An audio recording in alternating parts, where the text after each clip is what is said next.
Hey everybody, how's it going? Barry here, and today we're going to be talking about Griffin.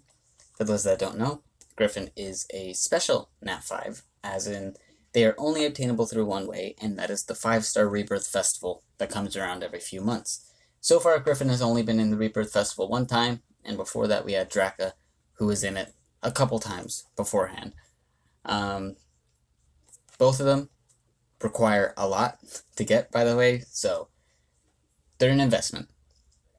You need to sacrifice 3 Nat 5s, and I think it's 1 mil, or 3 mil. It's 1 to 3 mil to do the rebirth, and you can get 1 of the Griffin or Draco, whichever is in the rebirth at the time. So a lot goes into these mons. But anyway, here we have Fire Griffin Evo 1, Evo 2, and Evo 3. Very cool, very cool. And here's the variant. And I don't know which one I prefer, actually. I think I like the variant more. The other one's a bit too bright, I think. Yeah, so I'm going to stick with the variant. And actually, in this case, before we look at the stats, we're going to look at the skills. Just for Fire Griffin, because there's some things that I want to compare with its stats after. But looking at the skills, so first off, the leader skill, we have Fighting Spirit, attack up 35 to 40%. Very nice. General content, works everywhere. Great. So with Fire Griffin on 3-star, we have a 3-star and 5-star. We have Defense Aggression, and skill boosts give a 25% damage boost for both those skills. Now, let's go to the stats. And the reason I want to do the stats second is because there are some things I want to compare with other defense aggressors. Reason being, Griffin is a very a very costly mon to obtain. So I really think we should compare the stats to the other mons before you decide to invest into it.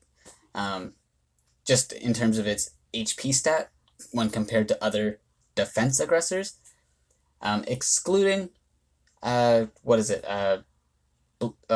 Beetle, because Water Beetle is a different case when it comes to a defense aggressor because it's a tank with defense aggression, so that's a unique case. But in terms of all other defense aggressors that are defenders, their highest stat is pretty much in their defense. Fire Griffin has the highest HP stat, which is very nice. Then, when we want to compare its defense stat, it's pretty close. It's pretty close to being the highest. It is only outclassed by Light Zubaji, I believe. Yes. So Light Zubaji is the only defense aggressor that has a higher defense stat than Fire Griffin. So stat-wise, Fire Griffin is very good. Highest HP, second highest defense. So very good overall. It'll be very survivable, and it'll be able to do a lot of damage. Also, it'll have the base 20 resist for being a fire element mon, which would make gemming easier, though keep in mind its damage won't be as high as like dark aggressors, just because of the base crit damage, of course. But overall, I'd say it is a very good defense aggressor. I'd say stat-wise, it is the best defense aggressor in the game. That is not including the damage output possible with the super skills for Light Victoria and Dark Sea Star, because I don't know how to calculate for that. I don't even know what the damage increase is compared to their normal 5-star skills. But yeah, that's it for the stats. Where you can use it, quite a few places. So first off, PvP. Aggressors definitely shine a lot in PvP. And Fire Griffin, I see doing no different. It'll be very good there. Offense, defense, doesn't matter. Though, of course, if you are using it on offense, you're going to probably want to focus more on crit rate. And if you want to use it on defense, focus a little more on resist. But with defense aggressors in general, gemming them is quite a difficult task. Just because you need some quality gems. You're going to want to have as high crit rate and resist as possible so you don't get CC'd and so that you can actually crit and do a lot of damage. Also, though, you can use it for farming, just as a fire damage dealing mon, though keep in mind there are much better options like mons with Hunter, Predator, and things with morale boosts on their 3 stars. But Fire Griffin is definitely usable for that. Same thing for GB9 and DB8. Both are wood element dungeons for golems and dragons. You can also use it in Titans as a damage dealer, but of course it will fall off when you get Courageous Strike and Flinching Strike mons, things like that. And also in Wood Colossus as well. It'll be good for doing damage there, but will fall off when compared to other mons with damage boosting skills. And how I would build it, I would just go triple defense with as much crit rate and resist substats as possible. You don't want it to be CC'd, and you want it to crit so it can do as much damage as possible. So that is it for fire. And now let's move on to water, which I love that they're at the top of the menu so we don't have to scroll down for them. And here's the variant. I like the regular more because it's more colorful, I think. Looking at the stats, or should we look at the stats first? No, we'll do the same thing we did with fire, and we'll look at the stats after. So, on 3-star, we have Barb Taunt, 100% 1 turn. Skillbooks make it 2 turns and give a 20% damage boost. Then on 5-star, we have HP Aggression, and skillbooks give a 25% damage boost there. Now, before we speak on the stats, I do want to talk about Barb Taunt for a moment. So, for those that don't know, the way Barb Taunt works is it'll do its attack, and it can potentially taunt someone. The taunt doesn't matter too much. What really matters is that it gives itself a buff for its Barb Taunt, which any mon that hits it, whether or not they were taunted to hit it, will receive damage. So if I had my water Griffin just there, and you had your full team of 4, and I taunted one of your 4, that mon will hit me, it'll receive the damage. But if you also hit me with those other 3, they'll still receive the damage, even if they weren't taunted.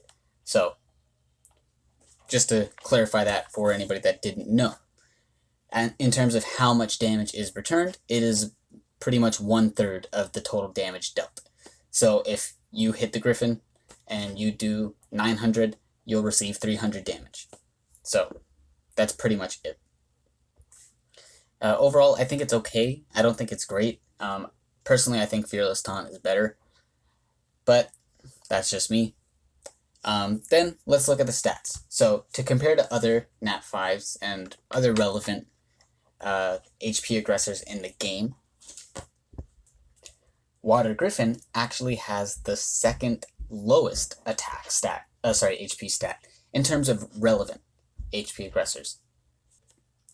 The only one below it is Dark Miho, but Dark Miho has the benefit of being a Dark Mon with that base 100 crit damage, and also gets the damage boost from having a super skill, being a super evolution. I'm not talking about regular Dark Miho, I'm talking about super Dark Miho. Should have clarified that. Other HP aggressors that Griffin has a higher stat than are a higher HP stat are Dark Camilla and Light Flora, but both those mons aren't really that relevant. Also it's higher than Dark Cupid, so I was incorrect. So Water Griffin would have the third lowest HP stat in terms of relevant HP aggressors. In terms of defense stat, it's pretty high up there in terms of compared to the other ones, but it's still not great either. It's pretty much middle of the road. It's lower than mons like Wood Draka, Fire Anubis, pretty much just a few points away from Light Shiva's defense stat. So overall, stat-wise, Water Griffin is not that great in terms of when compared to other HP aggressors that are relevant. Light Shiva, much higher HP, nearly 10k higher HP, and about the same defense. Light Odin has like 300 points more HP, and then like a solid 400 more defense. Dark Arthur has like 8,000 more HP, and it also has over 100 more defense. So yeah, stat-wise, Water Griffin not that great. So its damage and survivability is pretty average compared to other HP aggressors. The only thing that makes it unique is the Barb Taunt, which personally I don't think is that great. again, as I said, I think Fearless Taunt is better. So yeah, overall, yeah, that's pretty much it for Water Griffin. Where you'd want to use it though, PvP or Tower of Chaos. You can use it in Tower of Chaos just for that taunt. It could be interesting to see it on floors 80 and 100 because the bosses there can do some decent damage. So if you manage to have that Barb Taunt, you get them. If your taunt lands and they hit you and they receive a third of whatever they deal, it could be a decent amount, which would be very nice. And of course, CC is great for those, though you would prefer something with like stun or anything else that makes them not able to move at all. But it does well in PvP for the most part. Throw it on your defense team. It's very good water defense mon in this Fire Draka heavy metagame that we have here. And yeah, how I would build it, just triple HP. That'd be the best thing you can do. You want to capitalize on its HP aggression, make sure it does as much damage as it possibly can, and also make sure you focus on resist and crit rate substats, of course. Priority more so on resist, just because it's not HP aggression on its 3-star, so I won't use it as often. But yeah, both are very important. Now, on to wood. Very nice, very nice. Like the colors of the regular. I like the variant a bit too. I'm gonna go with the regular one, just because it looks more natural. Stat-wise, has a really good attack stat, getting very close to that 4k range, which not a lot of mons do. Its HP is good as well, nearly at 30k, very good for an attacker. And its defense is good as well, just about 2600, which again, very nice. Overall, stats pretty good. Looking at the skills, we have Predator on both, so 30% Predator on 3-star. Skill books make that Predator 50%, give a 20% damage boost. And then on 5-star, we have Predator, 50%. Skill books give a 25% damage boost there.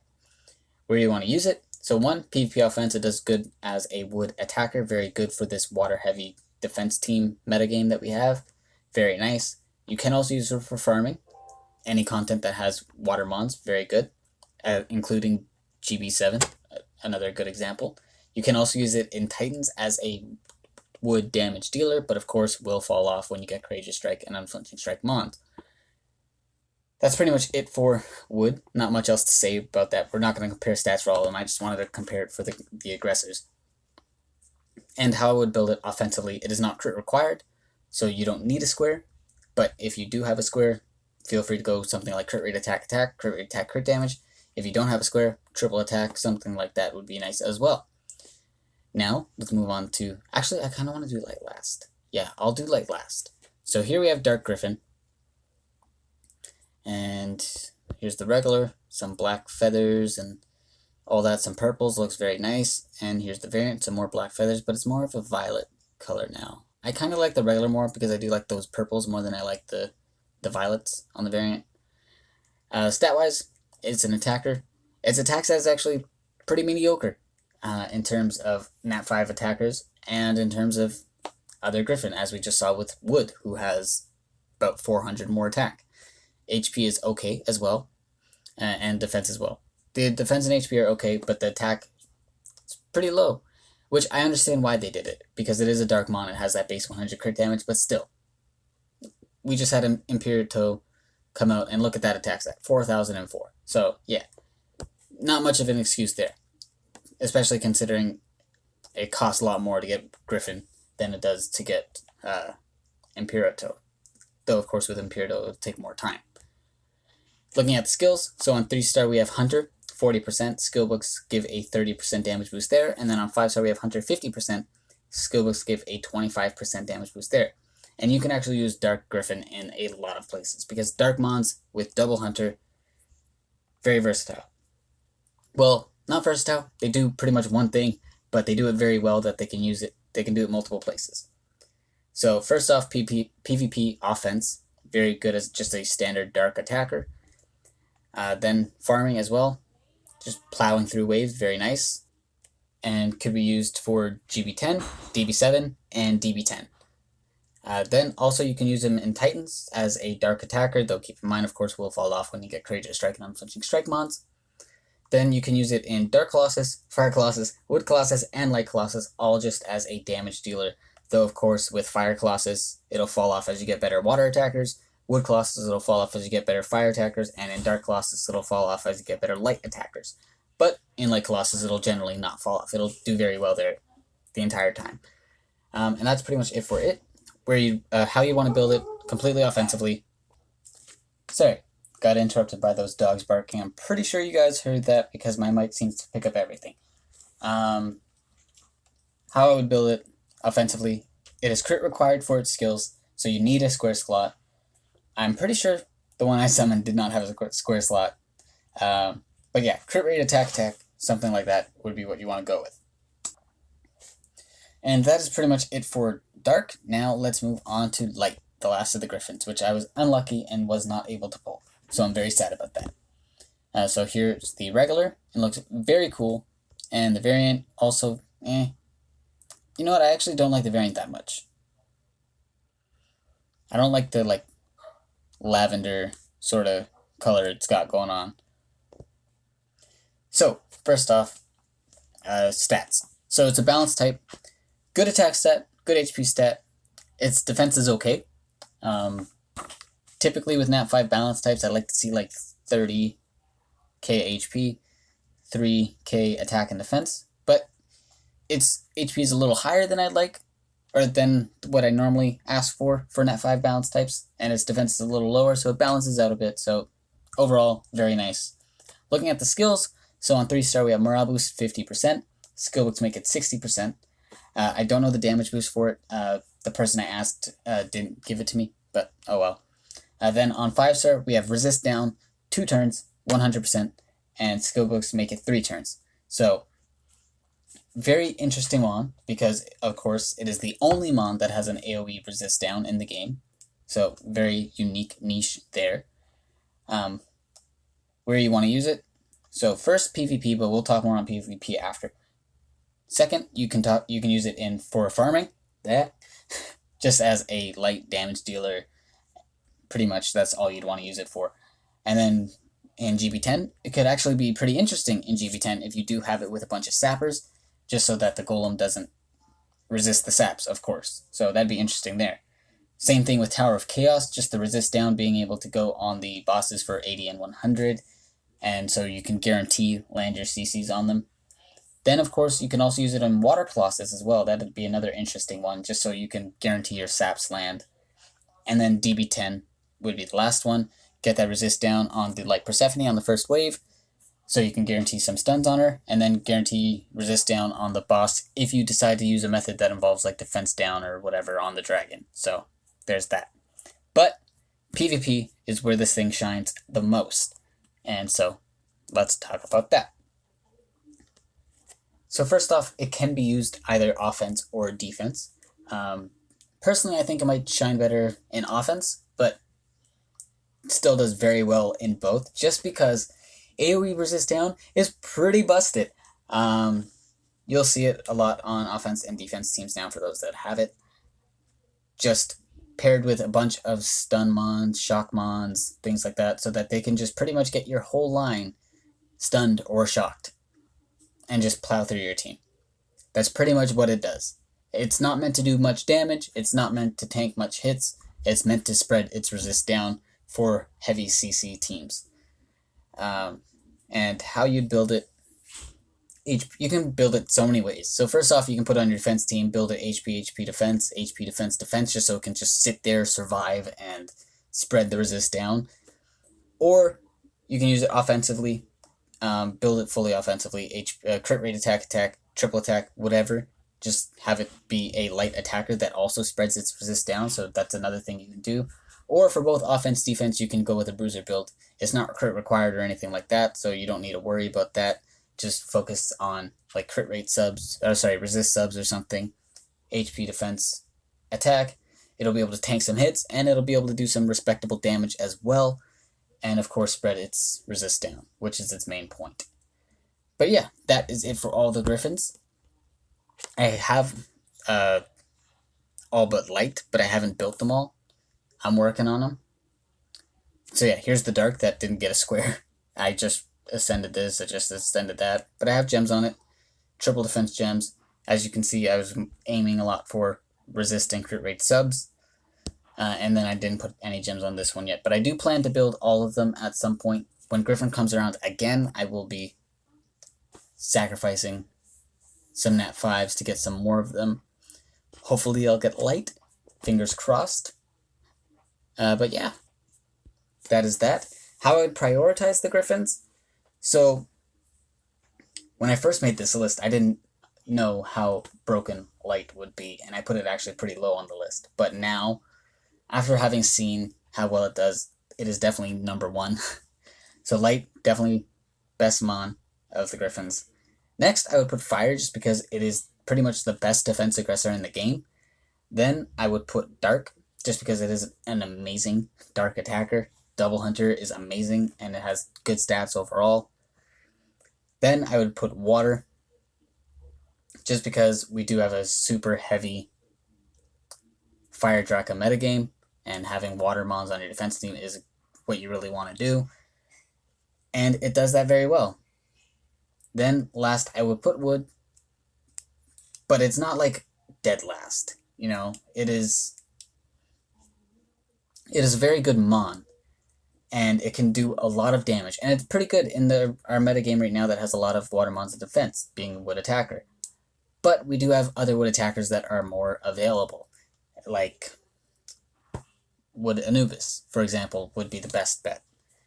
If you don't want to go build a wood Griffin, just build a wood Anubis. It'll be quicker. It'll be, well, probably not quicker if you don't have a lot of them lying around. But it is farmable. You can make sure you get the right gem shapes you want, pretty much. And it gets super evolution as well to balance out the lower stats. So that's why wood would be last. But yeah, that's going to be it for the Griffins.